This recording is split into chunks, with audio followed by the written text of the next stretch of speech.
everyone, and welcome to a very special segment of the Pragati Vichar Literature Festival.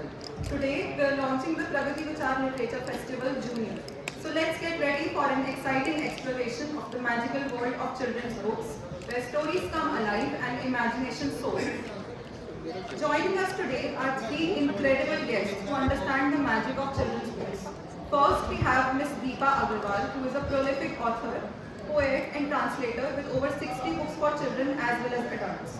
Her work has garnered numerous awards and accolades, including recognition from NCRT, IEPBY, and a senior fellowship from the Ministry of Culture. She has presented many papers at seminars and conferences in India as well as abroad. So, ma'am, I cordially welcome you. Up next, we have Miss Stuti Gupta. With over 17 years in publishing, she is chief editor at Srishti Publishers. With an MPhil in comparative literature, she bridges the gap between books and readers, fostering learning through innovative methods. Ma'am, I welcome you to today's session. And last but definitely not the least, we have Ridhaan Jaiin, a very special guest who happens to be a 10-year-old author. He's an exceptional talent and began his literary journey at 7, founding Ribs World Publishing. As one of India's youngest authors, he has expanded his work with 3 more books and various audiobooks. Recognized as the youngest motivational speaker and audiobook narrator, he inspires through philanthropy and his Because I Can with Ridhaan podcast. So I welcome you to today's session. Thank you so much. And let's give a warm round of applause to all of our panelists for today. So first of all, I will introduce myself. My name is Muskan and I will be the moderator for today's session. And let's begin with today's discussion. So I would like to pose the first question to our panelists. Can you share your journey into the world of children's literature? What encouraged you to choose this genre and how has the experience been so far?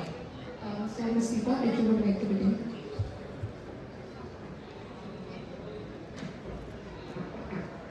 Thank you so much, Muskan.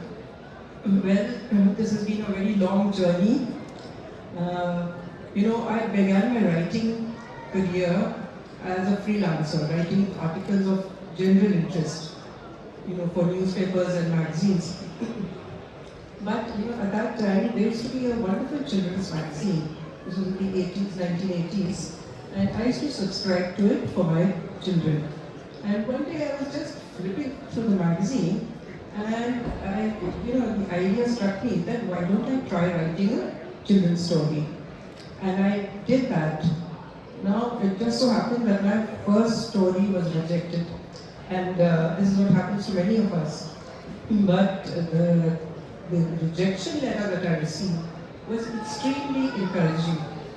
The editor of Target magazine, which was brought out by the India Today group, was a lady called Rosalind Wilson, and she suggested that I try again, and I did. And writing for Target turned out to be a real learning experience for me. And in fact, many of the children's writers and illustrators who went on to make their names in this field also all contributed to Target at that time. And then later on, I got some prizes in the Children's Book Trust competitions. And when my first book was published, it was such a thrill, and it struck me that this was what I wanted to do. Though I continued to write, for the general readership, for adults as well as children, but I began to write more and more for children. And as an adult, writing for children, I feel, you enter such a wonderfully enchanting world. This is a world which is, you relive your own childhood and the wonder that you experienced with each discovery. So this is what really hooked me to writing for children. And I must say it's been a wonderful journey with all the the encouraging, rewarding responses that I've received, not only from my readers, but from my publishers and editors. So Ms. Stuti, would you like to go next? Deepa ji mentioned that writing for children, being an adult, is an experience in itself. My writing journey for children actually started parallel to my motherhood journey because my son refused to eat his meals if I didn't tell him a new story every single time, every meal time. So after a while, I had run out of stories that I already knew, and I had to go back to other books or websites that narrated stories for children. And I realized that there was, while there were so many fairy tales out there, the Cinderellas, the Snow White, and Pinocchio, there were very few stories that actually came from the heart of India, which is why my writing also delves more into mythological stories and Indian history and stories that come from the very heart of the Indian tradition.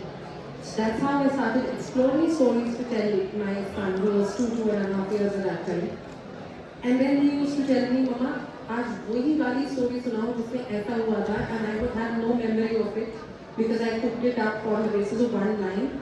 So I started keeping a record of those stories in voice notes and notes in my diaries, and that's how my books came into being later. Alright, so now let's hear from Ridhaan.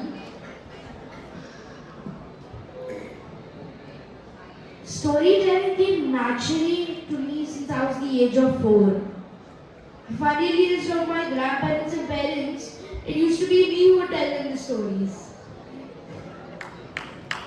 Thank you. So continuing, my parents in the lockdown, they had told me to write stories to keep me away from TV and mobile games. It was a master stroke.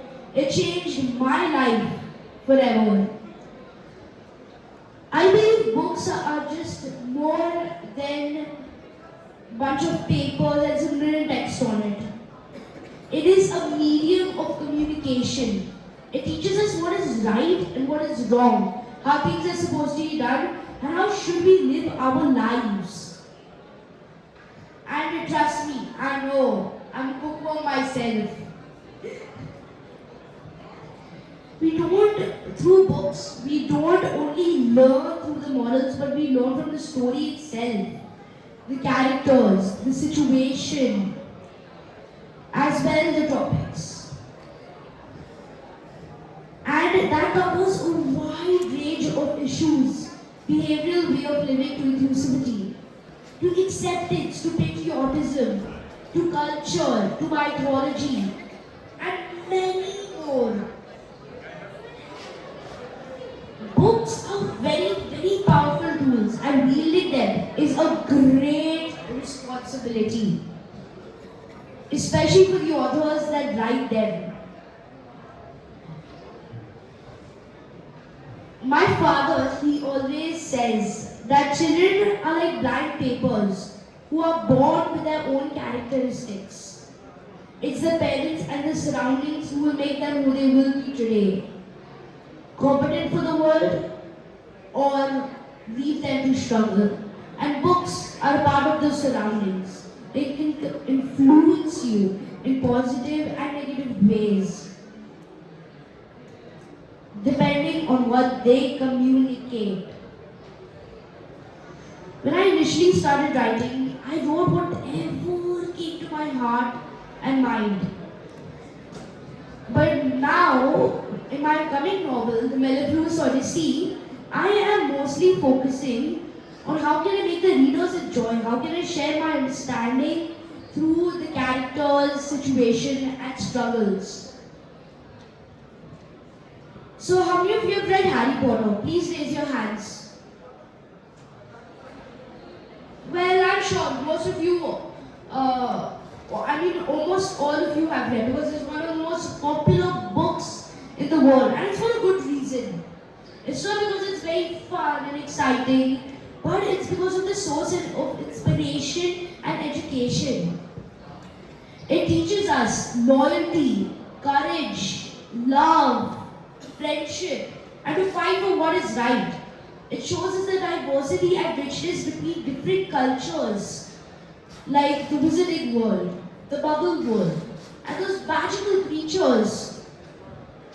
It makes us appreciate and respect the differences among us. But not all books are like Harry Potter. Some books can communicate wrong things, such as violence, hatred, ignorance. They can misinform, manipulate, or brainwash.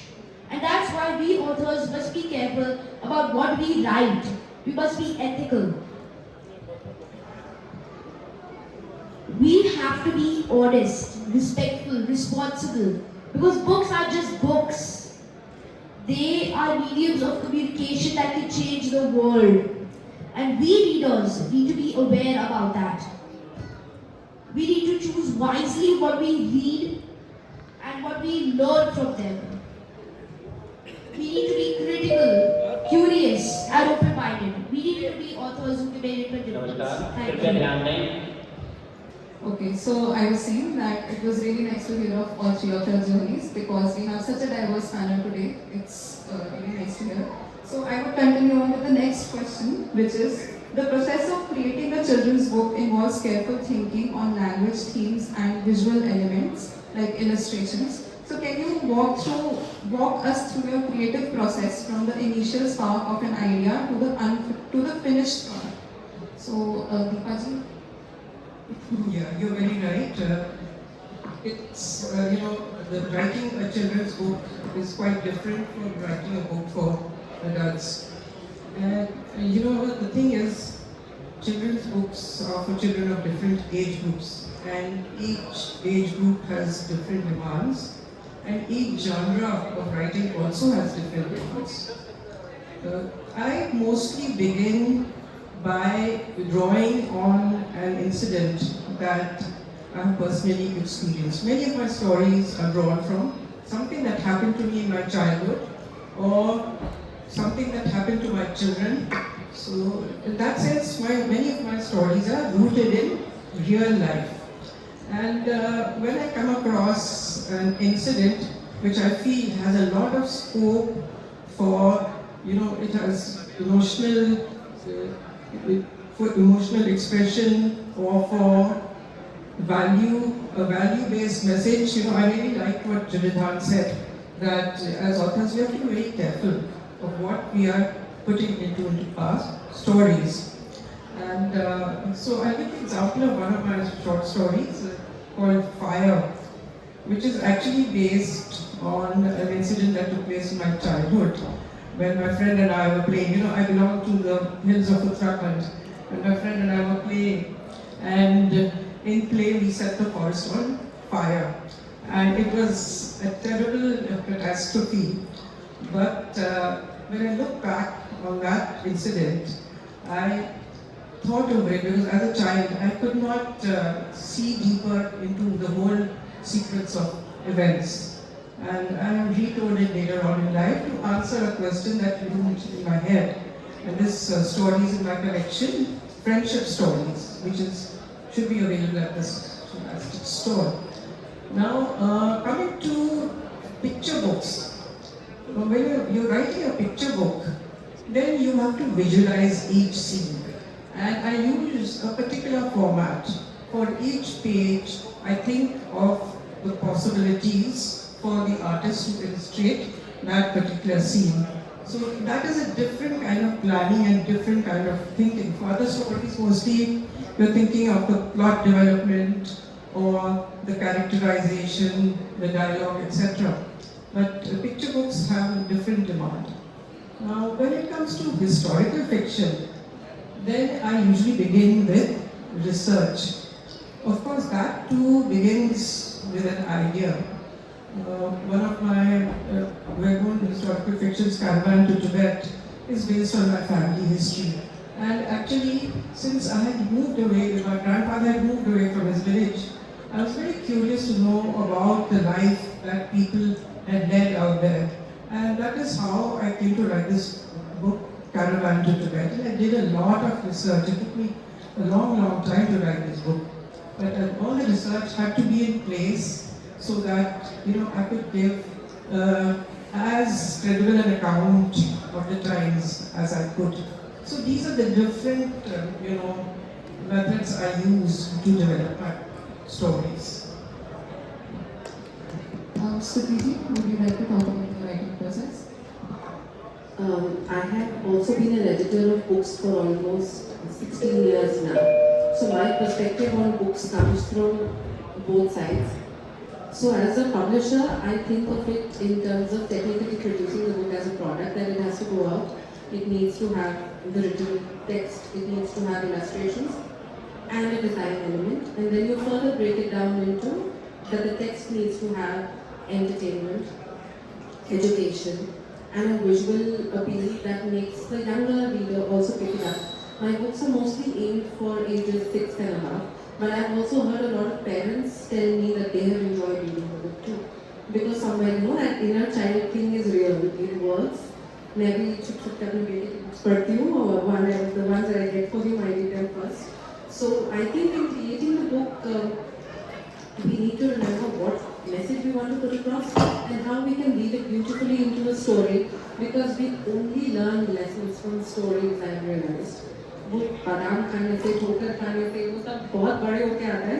But when you're children and you want to tell them something, they will either learn by example, so you either lead the way, or you tell them a story where someone else has led the way and told them something that they need to incorporate or inculcate in their lives.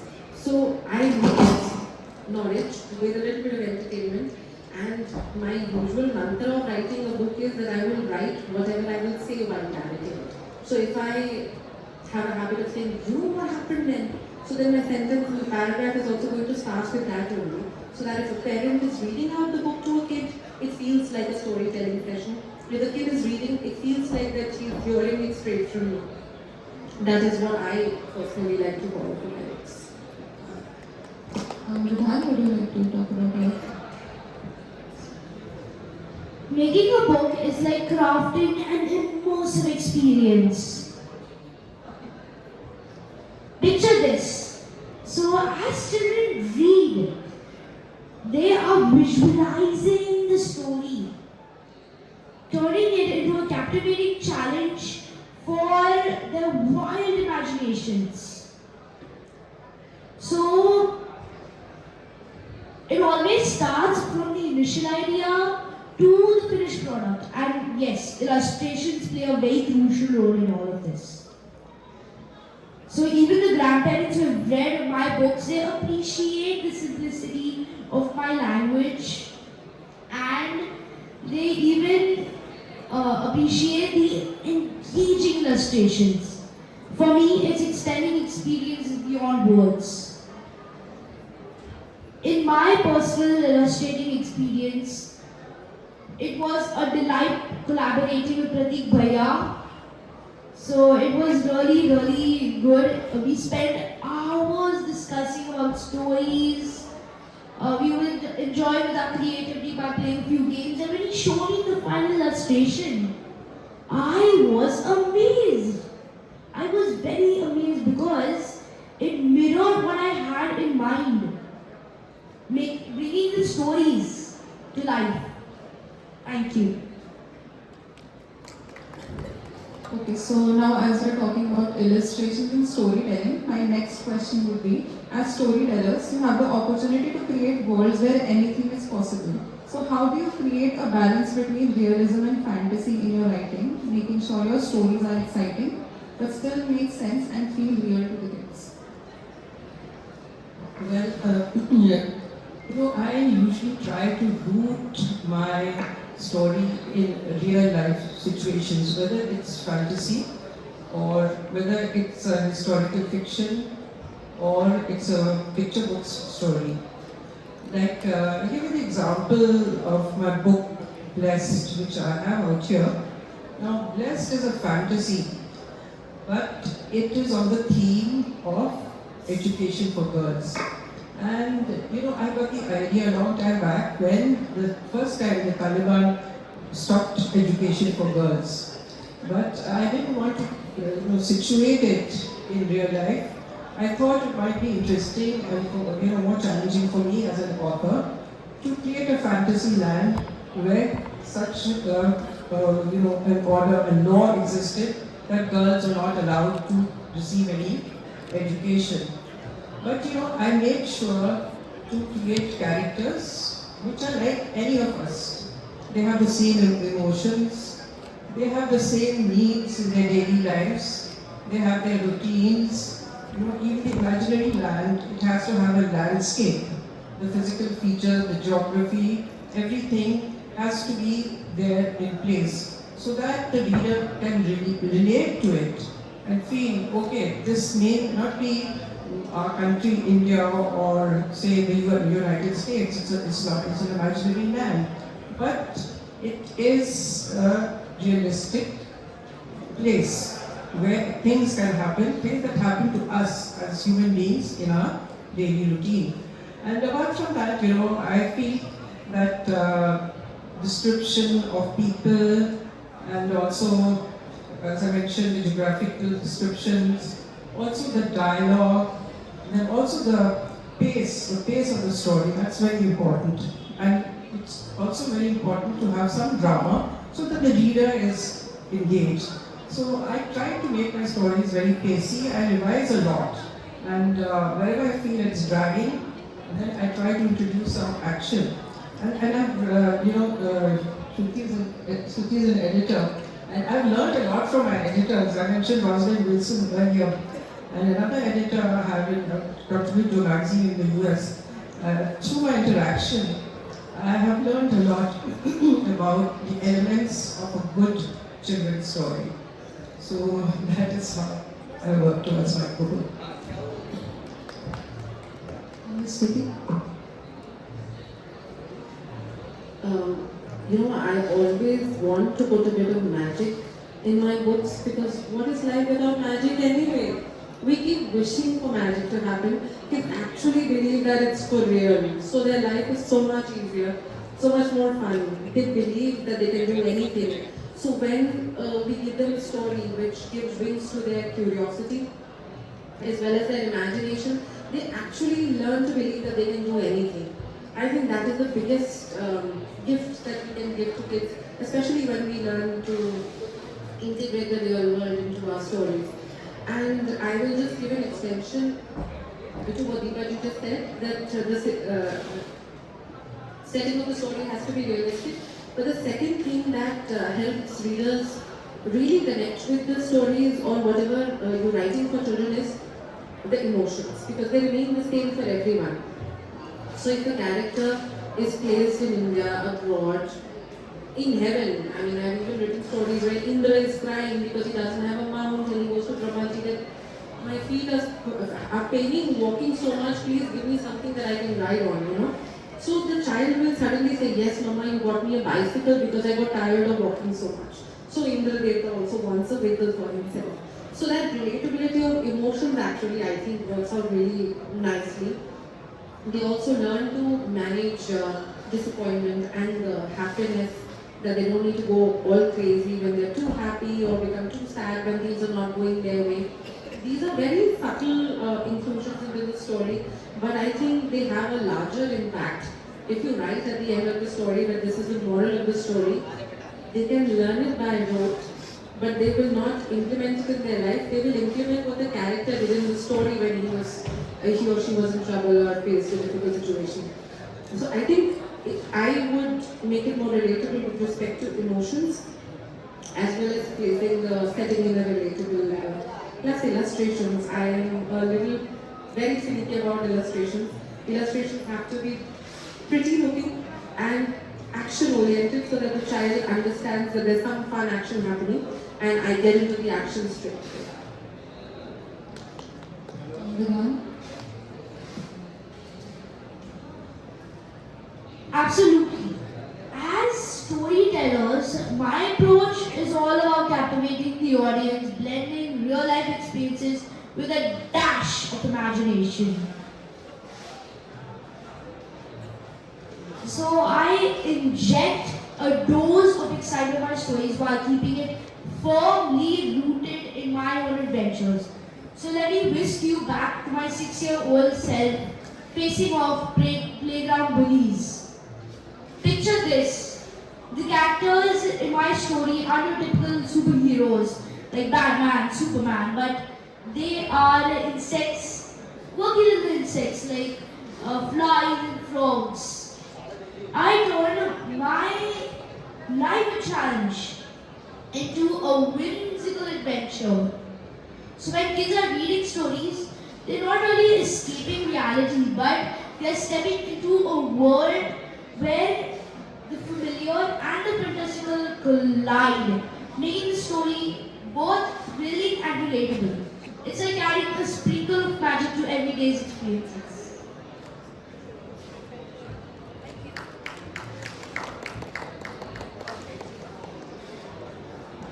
Okay, so moving on, my next question is, in today's digitally driven world, children have access to a lot of entertainment options. So how do you believe children's books are still important to develop their imagination and critical thinking? Well, I'll just draw on what Ridhaan said about reading, the act of reading. That when you're reading, you are visualizing and you are imagining a situation. Now, ready-made entertainment that you receive from the digital world, it doesn't give much scope for the consumer to develop their imagination because they will, getting a ready-made product. But when you're reading a print book, you are imagining the story, you are interpreting, the actions or the motivation of the characters in your own way. And that is what develops critical thinking. I've been surprised at times how readers have found insights in my stories that had not been in my mind when I was writing. And that was a wonderful thing for me, that there is something that the subconscious is taking out in the act of writing a book. The thing is, the digital entertainment is created, I feel it's in a superficial way. I may be totally wrong, I may be, misleading a lot of things. But I think there is much more depth to a print book, a lot more thought goes into it. And of course, a lot of thought goes into digital entertainment also. There's a lot of brainstorming and everything. But again, it's leaving something for your imagination, leaving something for the reader, the consumer, to think and create their own understanding or maybe their own stories or visualizing the characters in their own way. So that's my opinion. Okay, Stuti ji. One thing that I've realized in raising a child of my own and also meeting a lot of children in schools that I go out for workshops in, I wasn't this smart at this age. So while they have a lot of exposure, they have a lot of questions, and their questions are so baffling sometimes that I have to struggle with myself to create an answer first and then say it. As an example, my son asked me, he's very fond of a podcast on Spotify about Shivji, and he excitedly tells me at 10:30 at night, Mama, Shivji के बालों में से Ganga river निकलती है। ऐसे क्या? तो अगर हम गंगा रिवर को उल्टा फॉलो करेंगे तो शिवजी तक पहुंच जाएंगे। And in my entire life I've not thought like that, and I don't know what to say to this child. She said, yeah, maybe. Listen, let's do this someday. And I'm like, okay, now that's the story I need to find out.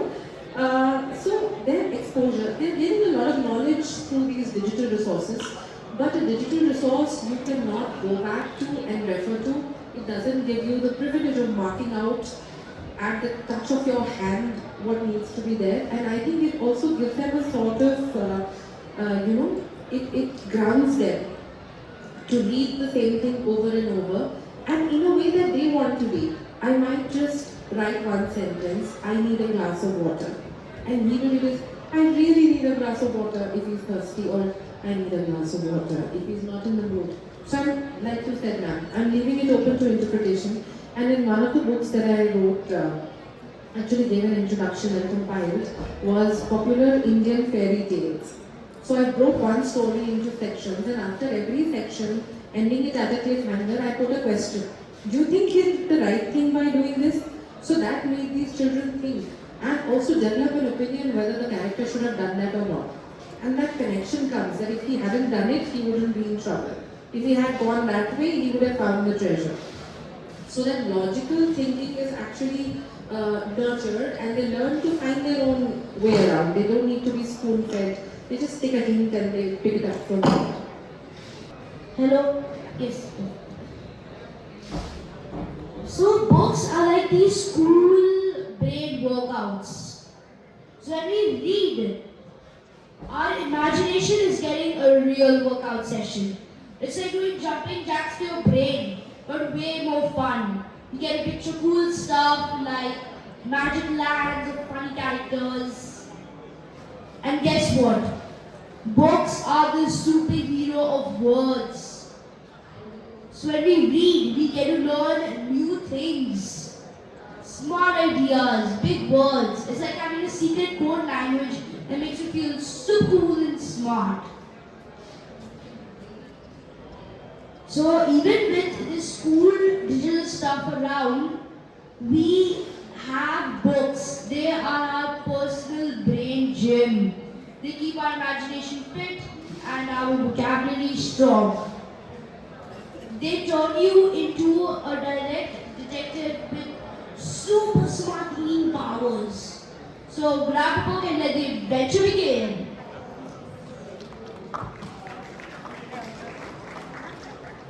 Alright, so my next question goes to all of you. What are some unexplored themes in children's literature that you would like to see explored more in the future? Well, I must say that over the almost 40 years that I've been writing, I've seen a lot of variety develop in our Indian children's literature. And but I do feel that we really need more stories about inclusiveness, about understanding of other cultures, of people who are different from us. We have to sensitize children, create empathy for the person who is different for them. Whether it's a child who has a learning disability and other people think, she or he is not smart, but they don't understand that why it is like that. So it's through stories we can make them understand that this is not that they're not smart. It is just that they are made differently. Or even understanding people from other communities. Unfortunately, there is so much bias, there is so much prejudice floating around. And I think we really need to educate through our stories that we are basically human beings, we are all the same. We may have different beliefs, but it doesn't mean that someone who has a different set of religious beliefs is your enemy or is someone to be despised or hated. Apart from that, I think we have some stories on sports or the arts like dance or music and all. I really feel these fields should be explored more because I remember as a child, I used to be very fascinated by stories about ballet dancers and things like that. So we have such a rich culture of dance and music in our country. So I really feel with these themes, that way we also could introduce more knowledge about our classical dance, our classical music, and our art, our traditions of art. So these are the really feel we need to explore more. So Stuti, what do you think? I actually am going to agree completely and do a plus one on this answer. That we need to learn to celebrate the differences. More than celebrating actually, accepting the differences and taking them as the normal, the so-called norm. Because the moment you start highlighting something as different, it starts to take on a special place in some ecosystem. I personally don't like that. I once told my son that we are all different, we are all different people and we have to be okay with that. And he tells me, what if we are all actually the same inside and we just look different on the outside? And that coming from a 5-year-old was an insight that I really thought that he is big enough to understand this. And so when we point out that a person is different, to treat them this way, I think sensitizing and inclusivity has to become the norm so that they don't see anything out of the ordinary and their lives learn to go around it. The second thing is the cultural heritage that we have. and we've been underplaying it for a really long time. One of the reasons why I went back to stories from the heart of India was because there was a lack of it out there, and while I still continue to explore more stories, I've also realized that somewhere we have our preferences and we get stuck to one domain, like mythology or Indian stories have become my domain, but I still feel I want to read more about folk tales. There are horror stories from the British times that have been so famous and they were so popular, and we don't know that those stories are still out there that the kids can read. So I think we just need to be a little more experimental. Obviously, we'll have to censor it for the children on the basis of what age it's being rolled out for. But being a little experimental and also sensitizing them towards being nice in general. And the second, and one more thing that I feel is that we've accepted very easily that life is a race. I somehow don't adhere to that, urge in my life, and I want it to go out to children that life is not a race. You can live at your own pace. You don't have to hurry. You just need your time, and you enjoy life as it comes. So maybe then they learn to celebrate every moment that they live.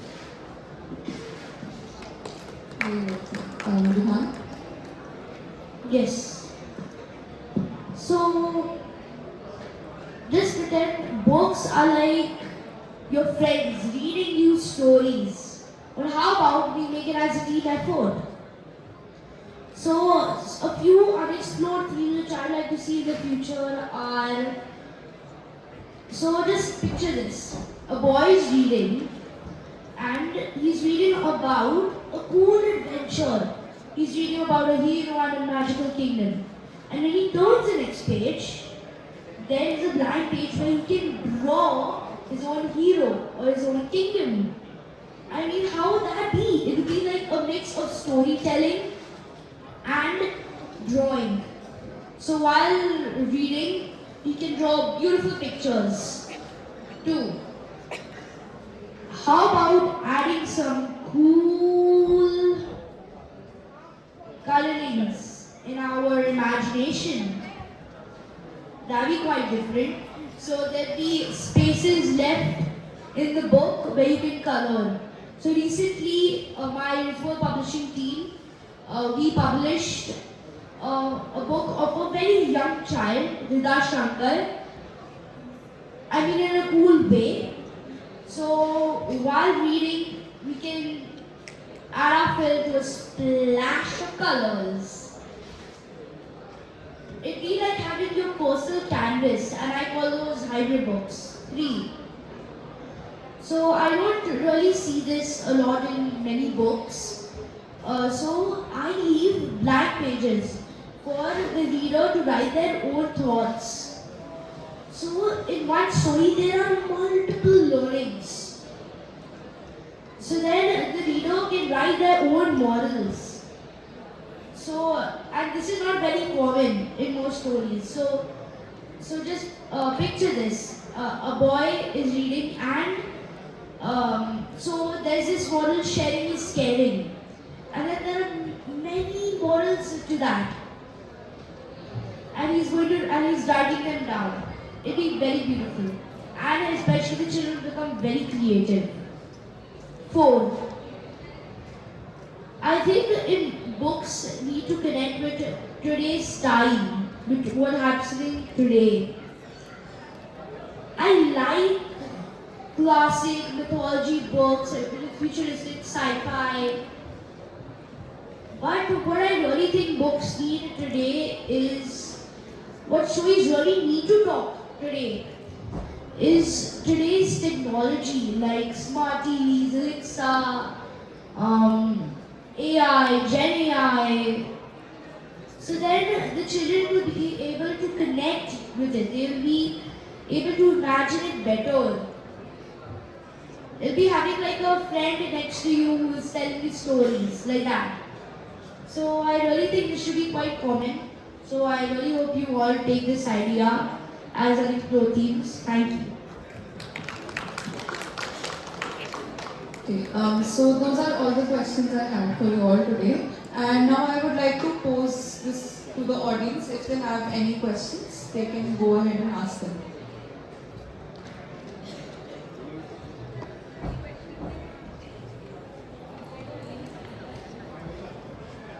Okay, so I think that is all for today's session. So I would like to thank all of you, Deepa ji, Stuti ji and Ridhaan, for your time and answering all these questions.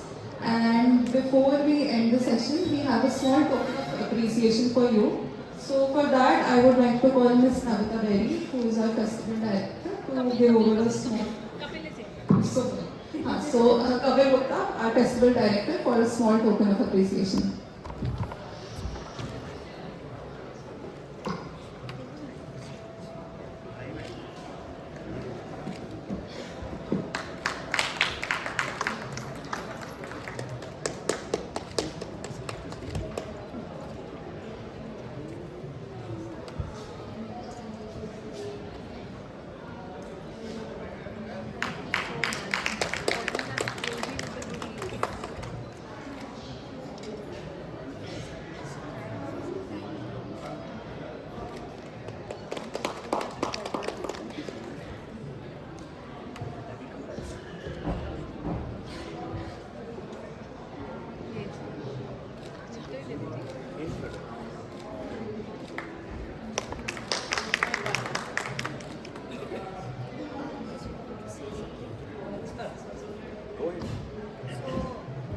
So really sorry to take all of your time, but I just really wanted to say thank you so much for listening to all of us.